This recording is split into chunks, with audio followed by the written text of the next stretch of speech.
Hello and welcome to Jamaica Magazine. I'm your host, Sandra Johnson. It's a pleasure having you on board as we journey through the pages of another informative half-hour program. Coming up, Fish Sanctuary Headquarters opens in the West, motorcycle training for bikers, and more in our Western Roundup. Plus, Healthwise tackles COVID-19. Sit back and relax for these and more interesting features. Jamaica, I can help you protect our citizens. Jamaica Eye will play a part in increasing your public safety. Jamaica Eye is part of an island-wide network of camera surveillance systems designed to increase the safety of you, our citizens. If you have a camera system outside your home or office facing a public space, log on to jamaicaeye.gov.jm today. Jamaica Eye, we're all connected. The Ministry of National Security, creating a safer and prosperous Jamaica. Whenever you hear the following tone, the Office of Disaster Preparedness and Emergency Management, ODPEM, will be giving information on an emergency situation affecting the island. Please be on the alert and listen to your radio and television for further information.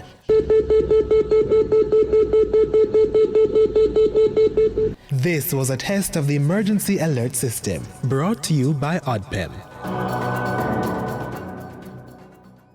In our Western Roundup segment this week, team member Nikita Sterling is sharing more human interest stories from out west.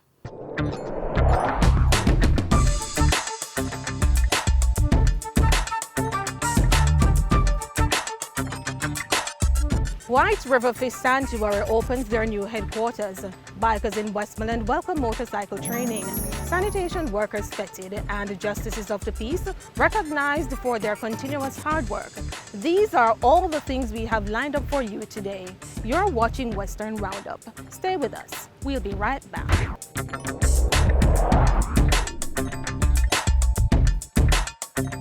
Fisherfolk from the White River Marine Association have welcomed the new headquarters of the White River Fish Sanctuary, now located on the old White River Road in St. Ann.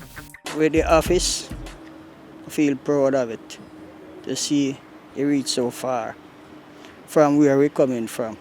Because we used to own a Miss Merle shop where I'm doing business. So we give God thanks to be here. Like the bathroom, to put up the gears, to put up our stuff and everything. We have an office, so it's very important to us.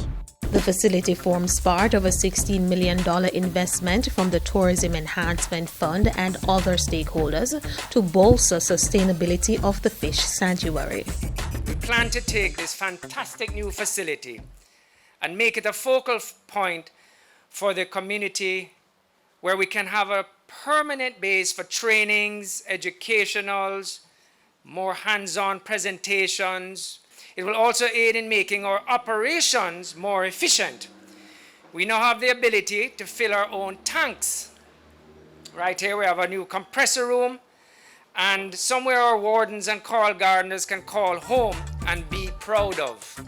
The structure features an office, a tank refill station, equipment storage area, bathroom facilities, and more. We know that the motorbike is very dangerous, so we always try to tell our friends them, say careful. We lose loads of friends who are buried and gone to the mart, you know, and we feel so sad. That's why we are here today about safety, right? Insurance, you know, and they try to teach us things what we never see before, like riding in the cone. You know, we never ride in our cone before. We just take up a motorbike and we just do road, you know. So right now, people are here to help us how to ride motorbike. That's right. Bikers in Westmoreland recently had an opportunity to strengthen their skills through a motorcycle outreach and training program held in the parish. This is a very important beginning in the right and shows us headed in the right direction. It has brought together collective and creative minds using a joint government approach for innovative strategies to reduce motorcycle fatalities. It doesn't end there. The Ministry of National Security also opened its first virtual training and motorcycle simulator program at the Petersfield Vocational Training Center. What has been invested is is $52 million into this virtual training and motorcycle simulation program, which will allow the relevant authorities to deliver content to riders whilst also assessing their physical capabilities and readiness. It involves a virtual reality training module using Oculus headsets to deliver audio-visual training that can accommodate both illiterate and literate individuals. A second simulator will be placed at the Grange Hill High School in the parish.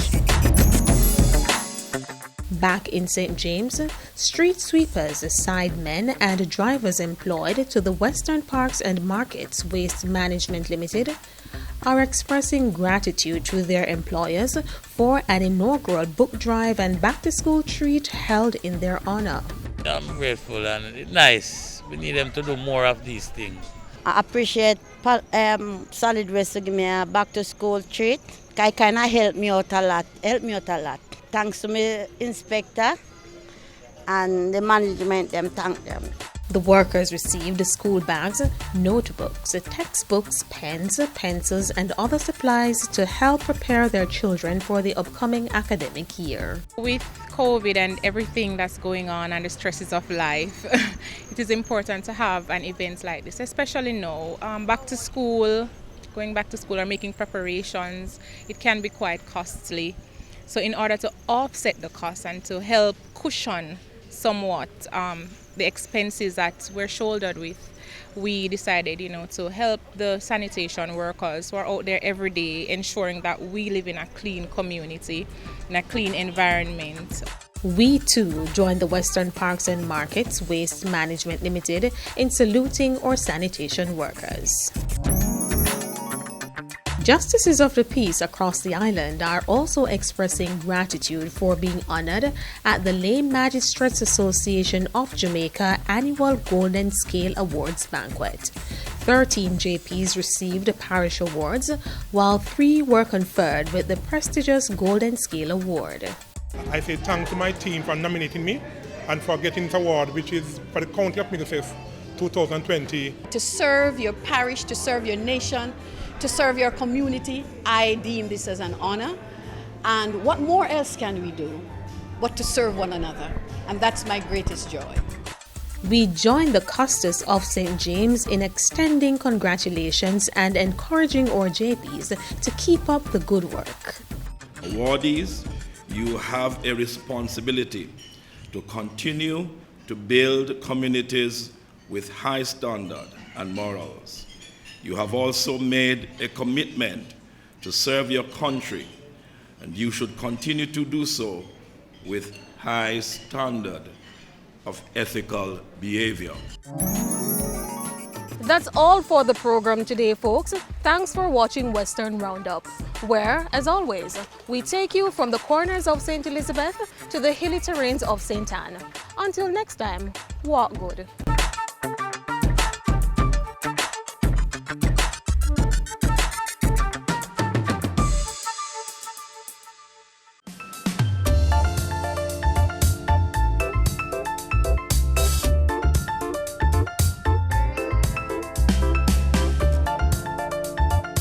An important message from the Ministry of Health and Wellness. What to do if you think you have been exposed or are experiencing signs and symptoms of COVID-19. Immediately call 888-1-LOVE. That's 888-663-5683. In addition, you should stay at home. Don't go to work, school, or any public place. Do not use public transport. And avoid visitors to your home. You may need to do this for up to 14 days to reduce the spread of the infection. A message from the Ministry of Health and Wellness. In this new normal of living with COVID-19 and with no cure, our best safeguard is to prevent its spread. The Ministry of Health and Wellness has established protocols to support that. They include wearing of masks in public spaces, regular sanitizing and social distancing, as well as quarantine and isolation to keep the spread of the virus in check. More on this next.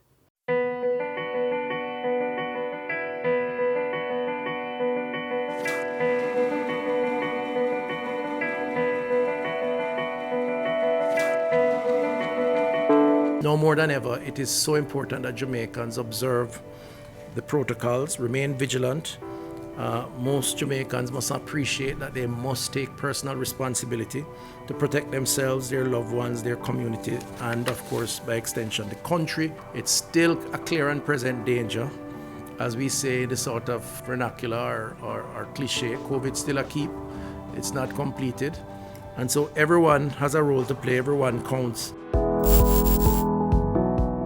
The quarantine restricts the movement of members of the communities in order to slow or prevent new exposure and hence new infections by further testing of members of the community, close monitoring of members of the community for development of symptoms, early containment of newly detected cases, prevention of new exposures and transmission of diseases, and education of members of the communities of infection prevention and control measures. So, just to deviate a bit from the script, it's so important that Jamaicans appreciate or understand why we have to engage in community quarantining. It really is about trying to cauterize a problem that has been detected based on surveillance in the field. We go into a community, we see a pattern, we observe a trend, we identify positive cases. There's a risk assessment that these cases may be more based on the contact tracing or the movement of persons in that area, in that vicinity. They went to church, they went to market, they went to visit friends. And based on that risk assessment, a determination is made that we have to bring to a halt movement in and around and within that community. And then the team goes in and does mass testing and questioning and all the things that are necessary to try to cauterize or to stop the spread of the virus. We understand the restrictions come with implications for work, for access to some basic amenities, and of course the government provides support in a number of ways by allowing free time or days that you can go and do your shopping. The NHF comes in for medication, provide medication, and of course persons who cannot afford to shop in the zone, the Ministry of Labour comes in with welfare packages.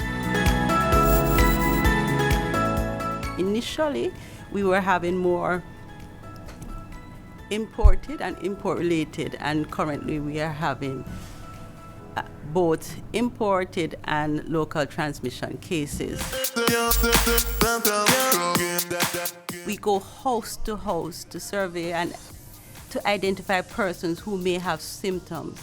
All persons who are symptomatic are to be swabbed. Then we look who is near to these or the place of interest. So all neighbors in the immediate vicinity would be swabbed, irrespective of having symptoms. And then we take it out a little bit, 100 meters from the place of interest. And we would do 1 in 10, irrespective of being having symptoms or not. And then when we go further out, we would do only persons who are symptomatic. If we are finding a lot of cases in these circles, we will go even further, 500 meters, depending on what we are finding. So this is how we go about doing the community surveillance. Doing our community surveillance now, we're not just looking at fever and respiratory symptoms. We're also very, very cautious about gastrointestinal symptoms in elderly persons. And so therefore we are asking persons that if it is that persons are elderly and they have what looks like gastroenteritis, they're vomiting, they're having diarrhea, abdominal pain, then they should take them into the hospital for them to be checked. When we compared the transmission from one person to another and compared to the household members, persons traveling in the same vehicle are 3.5 times more likely to be infected and become ill than household members. These persons have to understand that the risk that they face, as well as the persons who are traveling in these vehicles, and to make sure that they adhere to the precautions that have been put out there, that they must not go into an overcrowded vehicle, and they must make sure that they have on their mask. they must make sure that they travel with the windows open. We have asked that there be some method of hand washing or hand sanitizing when you come into business places. Business owners must provide this. Business owners should not allow persons to come into their business if they're not wearing a mask, especially if the business place is small and can get congested. They must not allow more than enough persons in the business place that you can allow for there to be distancing, 6 feet distancing between the persons if they're not wearing mask, or 3 feet distances if they are wearing mask and using all the other precautions. This reaches down to the very, very small business. The same things apply. We have been saying to persons to protect your relatives with comorbid illnesses, but we're also saying to the persons that have comorbid illnesses that they must take the necessary precautions. Anybody can have COVID, and there are a range of symptoms that persons will have: fever, respiratory symptoms, or, as I mentioned, gastrointestinal symptoms, especially in the elderly persons. Now, you will not know if the virus is there right away, and you may never know at all. But the virus, once it is in your body, it will multiply and you may start to have symptoms. And you can pass it on to others even before you know you have it. Wearing a mask prevents the virus from traveling far because it is trapped within the mask. Washing your hands and wiping off surfaces kills the virus, and it decreases the chance of you spreading it. If everyone who has been exposed to the virus stay home for 14 days, then we can stop the transmission of COVID-19. That means that we can stop the transmission of COVID-19 in Jamaica. If you are in quarantine and you develop symptoms, then you must be tested and go into isolation to prevent infection of others.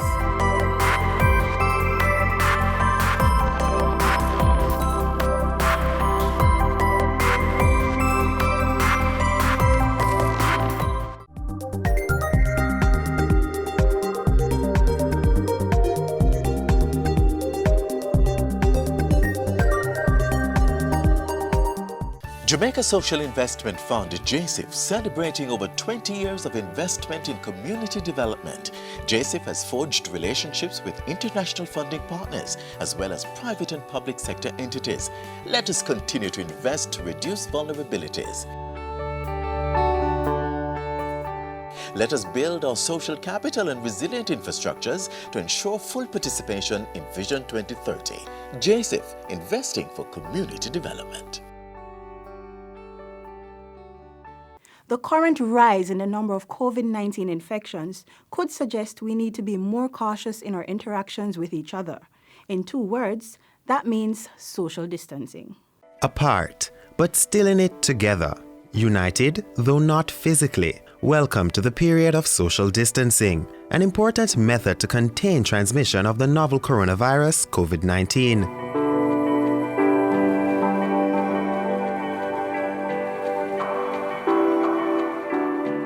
Social distancing keeps people from interacting closely or frequently enough to spread an infectious disease. Social distancing involves minimizing contact with people and maintaining a distance of at least 1 meter or 3 feet between you and others. It also extends to avoiding public transportation as much as possible, limiting non-essential overseas travel, working from home, and skipping public gatherings. For persons who are particularly sociable, really you should keep down the group meetings. I know it's difficult, but please. And at a time when persons are visiting or so, the hugging and the kissing, no. As much as possible, just cut that out until COVID is gone. Even if persons must gather, then the social distance rule of 1 meter must be adhered to. Social distancing is a tested and proven method to limit the spread of a virus. This strategy saved thousands of lives during both the Spanish flu pandemic of 1918 and in Mexico City during the 2009 flu pandemic. What we are trying to do is to institute the measures that we believe will inure to greater practice of social distancing, which is what is now being recommended as the most effective way of controlling the spread of COVID-19. Please note it is okay to go outdoors, particularly around your yard space if you do have one. Being close to the garden is especially recommended for seniors who may need to maintain exercise of the limbs. The point is not to remain indoors, but to avoid being in close contact with others. When you do leave your home, wipe down any surfaces you come in contact with, avoid touching your face, and frequently wash your hands. Here are some tips to help you maintain social distancing. When you go grocery shopping, buy as much as you can at a time to minimize the number of trips. In addition, select a time when the store is least likely to be crowded. Avoid dining out. You may opt for takeout or delivery service. If you must take public transport, do so during the off-peak hours and avoid taking vehicles that are full. At work, implement the remote work or staff rotation policy to decrease the number of persons within the same space at a time. Also consider virtual meetings. In some places we've seen pictures where they're conducting a meeting and they have the chairs, they have the space marked out for the chairs, so they have a little square on the floor and they're separated. Delay trips to crowded venues like the park or malls. The best mechanism to ward off COVID-19 and other contagious viruses is to stay home. If you must venture out, practice social distancing. In addition, take a hand sanitizer with you and use it after touching surfaces and door handles. Some persons are not comfortable with hand sanitizer, so I'm here to tell you that the hand sanitizer is just as good as soap and water. If you can get hand sanitizer, make sure you check it to see the percentage of alcohol. It shouldn't be less than 60% alcohol. We recommend 70, but sometimes it's hard to find the 70%. So if you see the hand sanitizer and it has 60% alcohol, that can work. If you can't see the concentration of alcohol, do not buy that hand sanitizer.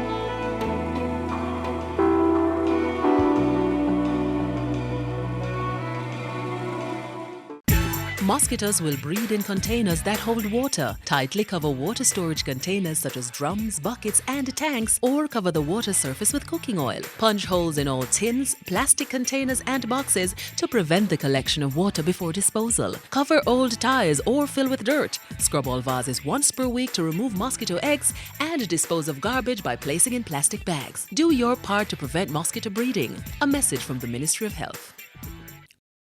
As we continue to explore healthy living, let's look at the term deworming, which is the act of getting rid of parasitic worms from the body.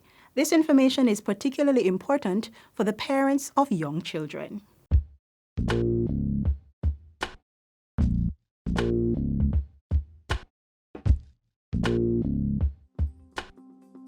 Deworming is the process of giving worm medicine to an individual to get rid of parasites such as roundworm and tapeworm.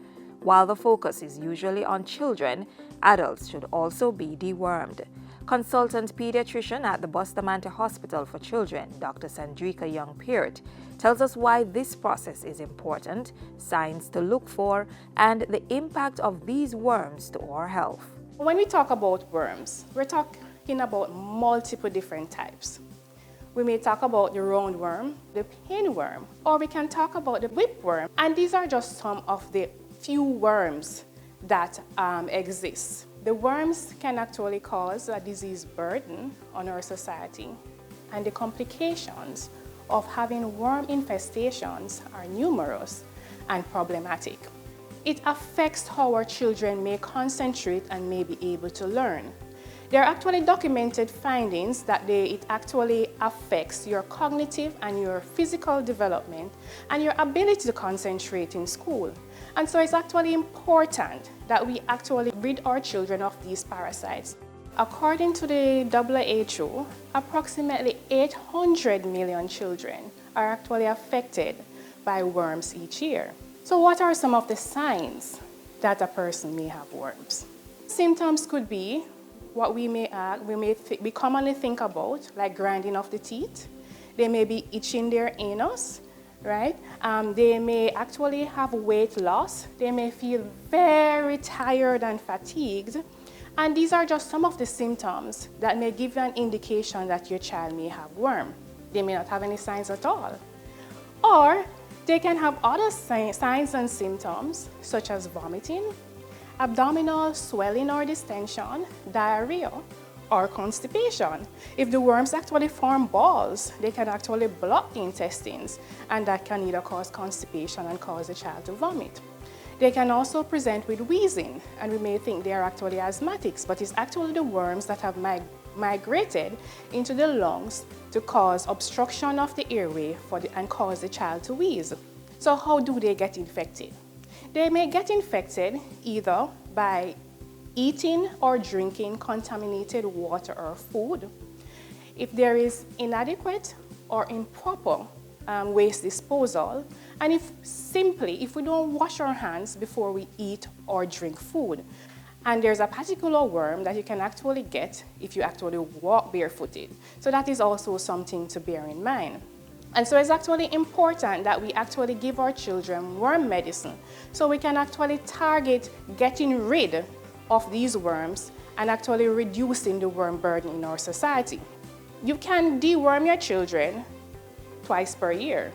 You should actually give them worm medicine, and all the persons who are in the household should also get the worm medicine at the same time. It is important that our adults also be treated or dewormed, because we can be asymptomatic, meaning that we don't have any symptoms at all, but we can still be carriers of worms. And when we excrete or pass our feces, especially sometimes when we do it inappropriately, we may pass out the eggs of these worms. Then our cows or our poultry or pigs may actually ingest these when they feed. And then that's a vicious cycle. And should our children be playing in the areas where waste is inadequately disposed, then they too can actually pick up the eggs or the larvae on their fingers. And if they don't wash their hands before they eat, or while they're in the midst of playing, they may actually put their fingers in their mouth, then they too can actually ingest these worms. So how can you prevent your child from getting worms?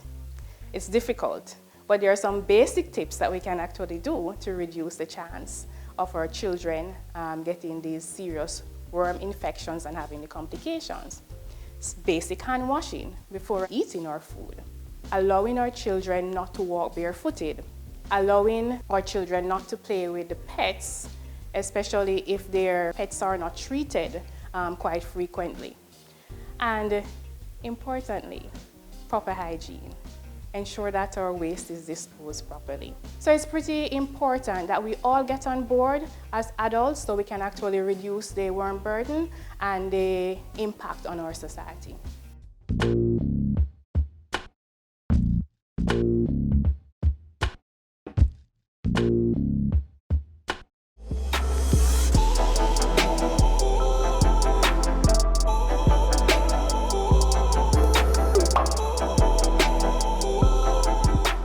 By order, under the Disaster Risk Management Act, you must wear a mask in all public access places and in public transportation. If you wear a mask and I wear a mask, we are all safer.